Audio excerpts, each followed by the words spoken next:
So I guess you could say the main thesis statement of this whole channel has been, if Lucasfilm continues to make Legends material, fans will support it and Lucasfilm will make a lot of money. For 5 years I didn't really have the numbers to back that up, but I believed it was true. Recently I've also been saying that the sole Star Wars Legends entry in the print market, Star Wars issue 108, would act as a test to see if expanded universe content could sell. If it did, then it would be reasonable for Lucasfilm, Disney, or Marvel to keep making it. So how did it do? The monthly comic book sales for May 2019 have been released on Comicchron.com. If you don't know what Comicchron is, it's a database that keeps track of how many comic books were sold to retailers, such as North American comic book shops. This information is organized by our good friend and talented EU author himself, John Jackson Miller. The books are then put in order of the highest selling to the lowest selling ones. It's very interesting, and I'll leave a link in the description if you want to check it out. Out of 500 comic titles sold in the month of May 2019, Star Wars issue 108 is placed in the number 40 spot. While I would have loved to announce that it placed at number 1, there are some factors about why it's selling as much as it did is very impressive. If you look at the top 15 comics, you'll notice that they're all superhero comics. In America, superheroes dominate the comic book landscape, and are what people normally think of when you talk about comic books. If we look at spots 16 through 30, here's where it gets a little more interesting. At spot number 19, we have our first non-superhero title, and it's actually a Star Wars comic. From the new canon, it's Star Wars Galaxy's Edge, issue 1, but we'll come back to that one. From here on out, let's focus on the Star Wars comics in order to compare the sales of new canon books versus Legends. Next are spots 31 through 45, where we see 4 Star Wars titles from the month of May. At spot 37, we have New Canon Marvel Star Wars issue 66. At spot 38, we have Star Wars Age of Rebellion, Boba Fett issue 1. At number 40, we have the aforementioned Legends Marvel Star Wars issue 108.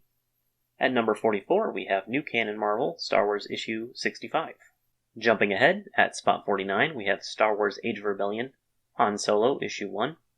At spot 53, we have Star Wars Darth Vader, Dark Visions issue 4. At spot 54, we have Star Wars Age of Rebellion, Jabba the Hutt issue 1. At spot 66, we have Star Wars Age of Rebellion, Lando Calrissian, issue 1. At spot 88, we have Star Wars Galaxy's Edge, issue 2. At spot 100, we have Star Wars TIE Fighter, issue 2. And at spot 103, we have Star Wars Dr. Aphra, issue 32.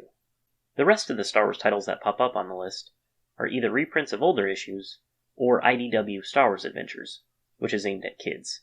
So, for now, let's just focus on the 12 brand new issues from Marvel Comics.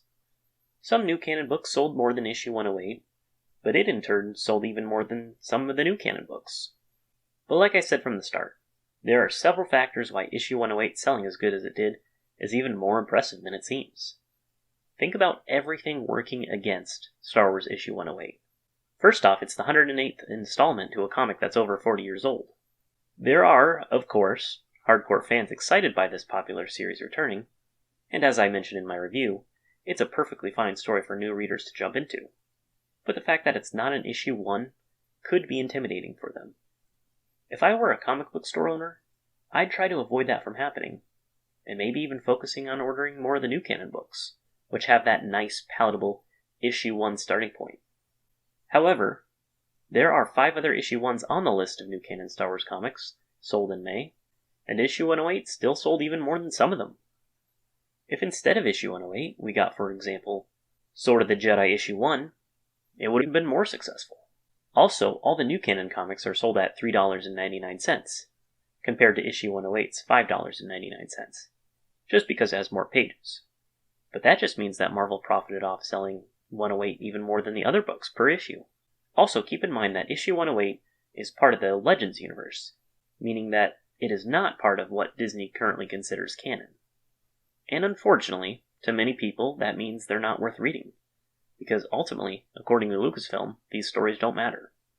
I've said it before, but I really think they stumbled out of the starting gate with the Legends rebranding.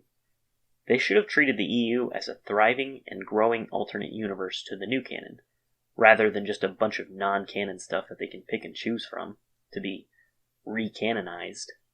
Hopefully with 108, and possibly more Legends stories in the near future, we can crush the mentality that the EU doesn't matter, and show that this storyline is still being added onto.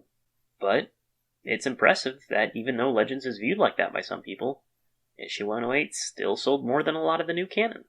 And even though a lot of the EU fandom was really excited for this issue, there were also a lot of people who weren't, because they don't really buy anything Disney anymore, or just don't believe that the original Marvel Star Wars is really part of the EU, which I again would argue against, as issue 108 intentionally tied into the post-Return of the Jedi novels, instead of being its own thing. Regardless, if we go back to my earlier example, if they made a Sword of the Jedi comic, then the whole EU fandom would be united behind that. Guaranteed. But let's go back to what did sell. Galaxy's Edge issue 1 sold 60,000 compared to 108's 40,000. That's pretty good, but it was marketed like crazy compared to 108. Issue 108 got a decent amount of publicity. It had a few advertisements and some news articles about it, like any other comic would, but it didn't get an overwhelming amount of press coverage that the Galaxy's Edge comic did. Galaxy's Edge is the next big event within the new canon. It's what they're basically calling the new Star Wars section of Disneyland. They're tying the theme park in as an actual canonical part of Star Wars, which is pretty clever. Though personally, I wouldn't go to it, as it all seems very, very overpriced. Probably to recoup the $1 billion they spent making it. In addition to that, they're making tie-in material like books and comics to promote it, which is probably a big reason the comic was featured so prominently. The new canon Marvel Star Wars issues 66 and 65 are part of the main ongoing comic line, so I'm not surprised they sold well too. I'd imagine if you read just one comic series for the new canon, this would probably be the main one to follow, and issue 108 pretty much ended up right between them on the sales chart. The Age of Rebellion comics seem to be a new comic series, where they highlight a character for their own side story, and since it's new, these are all issue 1s. The Boba Fett one did a little better than 108, but Han Solo, Jabba the Hutt, and Lando Calrissian were all outpaced by miles. TIE Fighter, Dr. Aphra, and Galaxy's Edge issue 2 sold even less than those. And finally, apart from Darth Vader Dark Visions, issue 108 was the only new Star Wars comic that came out on May 29th, the very last Wednesday of the month. The rest of the new canon comics have been out since mid-May, or even at the very beginning of the month. There was time for Marvel to send more comics to stores for the rest of the month. If 108 came out a week or two earlier, it had the potential to have an even higher spot on this list. Galaxy's Edge issue 1 came out on the last Wednesday of April, where it was way down on spot 57, but in May, it became one of the top 20 comics sold. That's why now it's time to pay attention to June's sales figures for when those come out, and see if issue 108 moved up or down on the chart. For what issue 108 was, and what was working against it, it sold very well. If you haven't purchased it already, check by your local comic book shop, or purchase it digitally off Marvel.com. I'll put a link in the description for it. It's a good story, and I highly recommend it.